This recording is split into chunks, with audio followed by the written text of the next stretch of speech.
Hello friends, कैसे हैं आप सब। I hope you all are very well.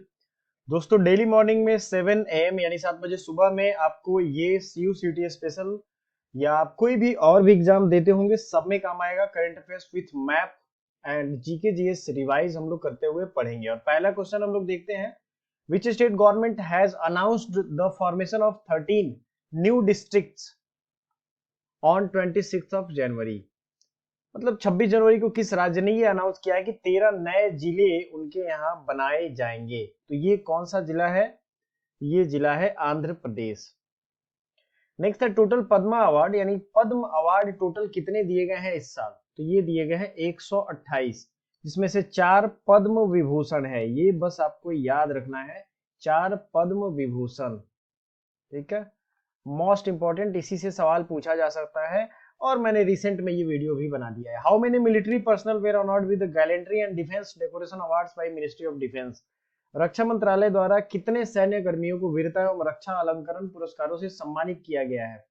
तो ये संख्या याद रखना है आपको, 384। डिफेंस मिनिस्ट्री के द्वारा इतने डिफेंस पर्सनल जो होते हैं वहां के डिफेंस मिनिस्ट्री या डिफेंस डिपार्टमेंट के, उनको दिया गया है, सम्मानित किया गया है। हाउ मेनी पुलिस पर्सनल, अब सेम उसी तरीके से होम मिनिस्ट्री भी हमारे पुलिस कर्मियों को देती है, तो जिसमें से 939 पुलिस कर्मियों को ये अवार्ड दिया गया है।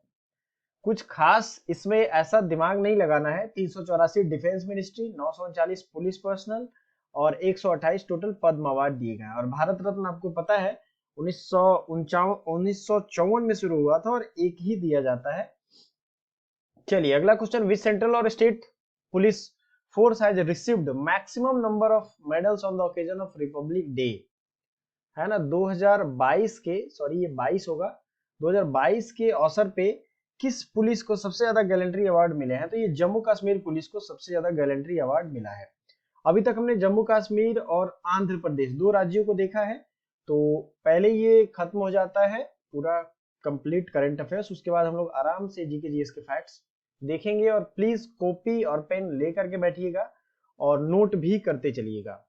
रामचंद्रन नागा स्वामी, इनका डेथ हुआ है, ये किस फील्ड से संबंधित है? रामचंद्रन नागा स्वामी, इनकी मृत्यु हुई है, किस क्षेत्र से संबंधित है? तो ये आर्कियोलॉजिस्ट थे और ये पुरातत्व से संबंधित है। आर्कियोलॉजी क्या होती है? जो आपने उत्खनन कहीं कहीं देखा होगा, कहीं होता रहता है। बेसिकली जो एंशिएंट प्लेसेज हैं और उस पूरी विद्या को ही आर्कियोलॉजी कहते हैं, है ना। एंशिएंट रिमेन्स उनसे निकलते हैं और उनकी स्टडी की जाती है। It's a scientific study. So next question is, which ship of the Indian Navy has been decommissioned recently, which will now be developed as a museum? कौन सा शिप था जिसे डीकमीशन किया गया है और उसे अब म्यूजियम बना दिया जाएगा? बहुत अच्छा क्वेश्चन है, ये आपको आगामी सभी एग्जाम में आ भी सकता है। तो ये है INS खुकरी, इसका नाम क्या था? खुकरी, याद रखना है ये है।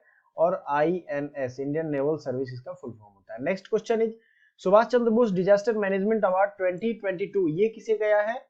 तो ये 23 जनवरी को सुभाष चंद्र बोस के जन्म दिवस के अवसर पे ये शुरू किया गया था और इस बार ये विनोद शर्मा को दिया गया है। Next question is, India's first graphene innovation centre established in, तो ये केरला में एस्टैब्लिश किया जाएगा। इंडिया का पहला ग्राफीन इनोवेशन सेंटर ये बनाया जाएगा केरल में, जिसकी राजधानी है तिरुवनंतपुरम और जहां के MP कौन है? डॉक्टर शशि थरूर, जिनकी सबसे फेमस बुक अभी तक एरा ऑफ डार्कनेस, आप याद रखिएगा, कई एग्जाम में पूछ लिया गया है। बहुत इंपॉर्टेंट लास्ट क्वेश्चन है, mix doubles Australian open award 2022 किसने जीता है? तो ये पहली बार क्रिस्टिना मैल्डोनोविक, जो कि फ्रांस के हैं और ये मेल है दरअसल, और ये इवान डोडिंग ये फीमेल हैं। और ये मिक्स डबल इसीलिए कहते हैं, ये कहाँ की हैं? क्रोएशिया की हैं। ठीक है, तो दोनों का नाम आपको याद रखना है। इनमें ट्रिक मैं दे देता हूं, डोडिंग और मैल्डेनोविक, मैल्डेनोविक डोडिंग, तीनों में 2 D जो है वो एक्टिव है, तो आपको ये याद भी हो जाएगा। सेम चीज आपकी हिंदी में है। अगर आपको इसका करंट अफेयर्स, इस करंट अफेयर्स की PDF चाहिए तो डिस्क्रिप्शन में लिंक है, वहां से जाके डायरेक्ट आप डाउनलोड कर सकते हो ये PDF। चलो आगे बढ़ते हैं, अब हम बात करेंगे मैप के बारे में। जो मैप में केरल, आंध्र प्रदेश और जम्मू एंड कश्मीर की बात हम लोग करेंगे। जम्मू एंड कश्मीर यहाँ पे आपको दिख रहा होगा, इधर का हिस्सा लेह लद्दाख और इधर जम्मू कश्मीर रह गया है। और ये ऑलमोस्ट इलाका जो है ये पीओके इसे कहते हैं, पाकिस्तान ऑक्युपाइड कश्मीर, और इसमें से भी थोड़ा सा इलाका चाइना को दे दिया गया है। ठीक है, तो 31 अक्टूबर 2019 को इसका बंटवारा कर दिया गया था 2 यूटी में। एक सिंपल सी मैं स्टोरी आपको बता देता हूं। पहले हमारे 29 स्टेट हुआ करते थे, एक स्टेट कम हो गया, तो कितने स्टेट अभी बच गए? 28। और फिर से यूटी जो थे हमारे वो पहले थे, एक कम हुआ तो 2 बढ़ा। 2 कैसे बढ़ा? तो एक जम्मू कश्मीर और लेह लद्दाख का रीजन 2 ये बढ़ गए, और दमन एवं दीव एवं दादर एवं नागर हवेली को 1 कर दिया गया, तो फिर भी ये बढ़ गया है ना, तो 9 हो गया टोटल। तो ये फैक्ट आपको याद होने चाहिए। राज्य जो था वो फिर से 28 स्टेट हो गए हैं, क्योंकि एक कम हो गया है, लेकिन यूटी 1 बढ़ गया है। ठीक है, तो चलिए याद रखते हैं ये सारी चीजें। और जम्मू कश्मीर में क्या क्या है जो आपको एग्जाम पॉइंट ऑफ व्यू से जरूरी है। तो अभी पागोंग लेक आपने बहुत बार न्यूज में भी सुना होगा। पागोंग लेक कहाँ है? तो ये लेह लद्दाख में है, और ये इस मतलब कि लेक के लिए ही, और लेक के उस तरफ चीन का एरिया पड़ता है, और जो बाकी का एरिया है वहां इंडिया का कब्जा है। तो इस तरीके से पागोंग लेक आपको याद रखना है। और इसके अलावा एक और लेक है जिसको हम लोग कहते हैं TSO मोरोरी, सो मोरोरी, और प्लस पागोंग लेक। काइंडली नोट कर लीजिए आप अपने नोटबुक में। ठीक है, 2 लेक होगा। और भारत की सबसे फ्रेश वाटर लेक कौन है? फ्रेश वाटर लेक तो ये है वूलर लेक, है ना, वूलर लेक और प्लस डल लेक, ये दोनों का है। तो जम्मू एंड कश्मीर एक तो श्रीनगर में ही है, और वूलर लेक सबसे फ्रेश वाटर लेक है। इसी के साथ आप रिवाइज कर लो कि साल्ट वाटर लेक कौन है? सबसे ज्यादा खारा पानी का झील जो कि उड़ीसा में है, और उसका नाम क्या है? आप लोग डायरेक्ट कमेंट करके बता सकते हो। ठीक है, तो जम्मू कश्मीर के बारे में इतनी चीजें आपको याद रखनी है। जम्मू कश्मीर का अब तो संविधान वहां का खत्म हो गया है, अदरवाइज उसकी एक सेपरेट संविधान थी, कॉन्स्टिट्यूशन थी, जो कि 1954 में लागू की गई थी, भारत के आजाद होने के काफी दिनों के बाद। चलिए ठीक है, जम्मू कश्मीर तो हमने देख लिया। अब हमारी बारी क्या है? हमें देखना है केरल और आंध्र प्रदेश, जो कि साउथ इंडिया में आता है। साउथ इंडिया काफी ज्यादा इंपॉर्टेंट है भारत के पॉइंट ऑफ व्यू से। आप देखोगे साउथ इंडिया में ये जो है ये पाक स्ट्रेट है, और इधर है मन्नार की खाड़ी, जिसमें डुगोंग, डुगोंग काफी न्यूज में था कुछ दिन पहले। डुगोंग संरक्षण केंद्र भी खोला गया है, या प्रिजर्वेशन सेंटर भी खोला गया है साउथ में। ठीक है, तमिलनाडु में। तो सबसे जो जरूरी की चीजें हैं, सबसे ज्यादा, चूंकि इधर भी समुद्र है इधर भी समुद्र है, तो पोर्ट है। ठीक है, एयरपोर्ट नहीं, पोर्ट मतलब क्या होता है? बंदरगाह। तो ये इस दोनों तरफ ही है। तो हम लोग आज रिवाइज कर लेते हैं जितने भी पोर्ट हैं उनको। तो शुरुआत हम इसी हिस्से से करते हैं। ये हमारा जो है ये है ईस्ट साइड, और जो जिसमें जिस तरफ अभी मैं आपको दिखा रहा हूं आंध्र प्रदेश और केरल वेस्ट साइड में है। तो सबसे पहले आंध्र प्रदेश में कौन सी पोर्ट है? उसका नाम क्या है? विशाखापत्तनम, जो कि भारत की सबसे गहरी पोर्ट है, यानी डीपेस्ट पोर्ट है। विशाखापट्टनम भारत की सबसे डीपेस्ट पोर्ट है, कहीं ना कहीं नोट बना लेना है। उसके बाद बात करेंगे चेन्नई की, तो यहाँ कौन से पोर्ट है? तूतीकोरिन, है ना, तूतीकोरिन पोर्ट है।